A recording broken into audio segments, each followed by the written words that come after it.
Then it's your update. Sunday run ni Alden. Kasama niya yung mga ka-gym buddies niya. And fitness era sila. Yung mga dayan, yung tumakbo. Lalo na sa umaga. And exercise, syempre.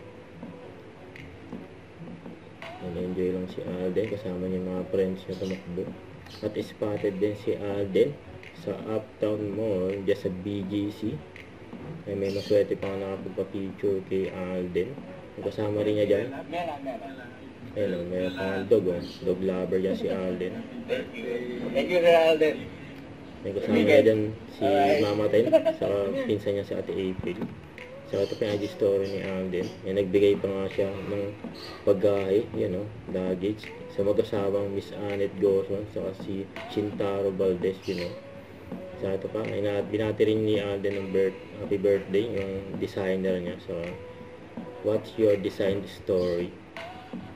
Saka ito yung mga endorsement ni Alden. Yung BDO at Vivo.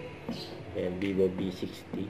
Solid yan. Di kulong. Hindi natin alam Palit ni Alden dito yung mga hakbang na yan. Di ba man ang galing nila kasi sila, Oo. huli pero di kulong. Eh yung iba, huling-huli na, ba't di pa rin nakukulong? Hindi ko rin alam. Don't forget to subscribe, click the notification bell for more updates. This is Richard Reaction Vlog. Stay tuned for more videos. See ya.